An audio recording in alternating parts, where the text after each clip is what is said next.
Hey guys, what I want to do right now is give you a quick update on these moringa trees, and then we'll go take a look at the hydroponic lettuce over there. These are the two that I put in the tubs. The one on the right had the goat manure added to it. The one on the left was just the regular pot mix. The plant on the right side is the one about 3 weeks ago that I cut the top out of, and as you can see, it's already caught up with the one on the left side. So what I'm going to do is prune the one on the left right now. These things are just getting a little bit too big and I need to make them bush out. Looking at this one right here, you can see how well it did after I topped it and started bushing out there real good. That's what I'm going to try to make the other one do. You can see how well this one is done since I topped it. I cut it right in here and then the next shoot just came out. It kept right on going up straight. Not exactly what I was looking for, but what I wanted was the growth to come out from the side, and I got some more side shoots coming. This one down below it, little smaller ones down here. So what I'm going to do is I'll go ahead and top this one again and then cut the one next to it.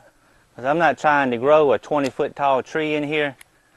I'm trying to get them to more like a bush type. There you go. Now that's more manageable right there. This is the three that I have growing in the other greenhouse that I planted in ground, and I made sure I put plenty of goat manure in there. They've done extremely well. Now this is the one right here that at one time had the little seed pods on it. All of those fell off.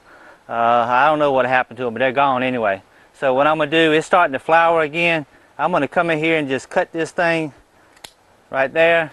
Yeah, y'all might have seen the video that Dale did, Media Maker 2000. He had a moringa tree about this tall that he had pruned extensively, kept it small, bushy like. I think that was without a doubt the prettiest moringa I had ever seen. So I think one of the biggest keys to growing moringa is to prune them early and often before they get this long lanky stem on them. As you see, I got strings holding these things up. If I took the strings off, they kind of get top heavy and they just be flopping in the breeze. So I'm going to come down here and do the same thing.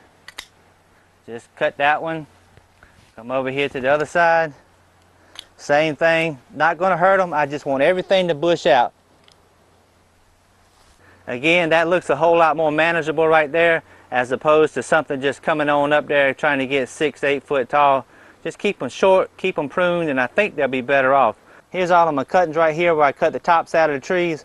What I'm going to do is pick the leaves off of these and try to save just the tips and see if I can get these things to root. The one that I cut a few weeks ago, I put it in a vase of water with the rooting hormone, and it's still in that vase of water. The top of it, nice and green, it perks up every day, but it still has not made any roots. So I'm going to try something a little bit different with these right here, see if I can get these things to root. And here's a real quick look at the lettuce. Today is Friday, September 21st. This is what the lettuce pak choi looked like September 10th, about 11 days ago.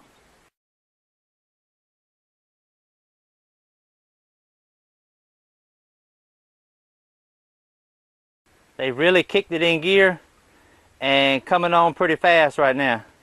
I was a little bit concerned about this butterhead lettuce, being as how it had such long stems, but it pretty much did what I had hoped it would do. Kind of laid on the rails long enough for the stems to thicken up, and now those heads are really starting to tighten up like they should. In my first run back in late spring, I had some of this stuff right here that was about as big as a basketball, just huge heads of loose leaf lettuce. And so I got about 13, 14 more days, something like that, before my 30 days will be up. So we'll see if I can do it again.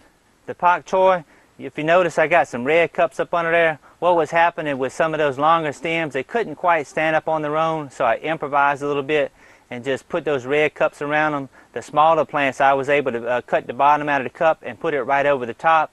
And some of the ones that were a little bit larger, I just had to slit down the sides of it, cut the bottom off, and just wrap it around, and it fit right down inside of that neck cup, nice and neat, nice and snug too, and they have come on nicely. I had a question on the manifold, and this is really simple. I'm going to do it without taking the covers off of it right here. These things are basically, the end caps are just silicone right around here and up about halfway, 2/3, something like that. You don't need to put silicone up here. There ain't no pressure on this anyway. You're just trying to keep the water from leaking out. And then whenever you finish your setup, you can just pop that cap off, clean the silicone out, clean everything up, and put it back together and glue it again. But inside here, you got a male adapter coming down through the inside with an O-ring, and then you go to the female, screw that up nice and tight, and that gives you a watertight seal right here.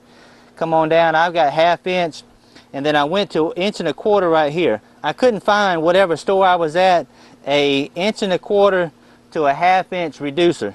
So what I did, I think I've got 1.25 inches to 1 inch, and then 1 inch to 1/2 right here.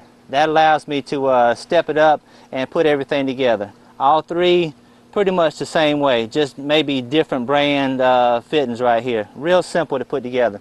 Well guys, it doesn't get much easier than this right here.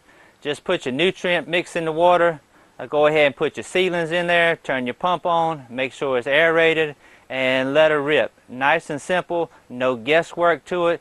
Just turn it on and let the plants do their thing. They will respond if you have the right nutrient formula in there. As I said, this is going to be quick right here. About 2 more weeks, all of this will be done, should be. I've got a lot more seedlings coming on to come back and replace these with real quick, and we'll start another run. So y'all take care, and Lord willing, I'll see you next time.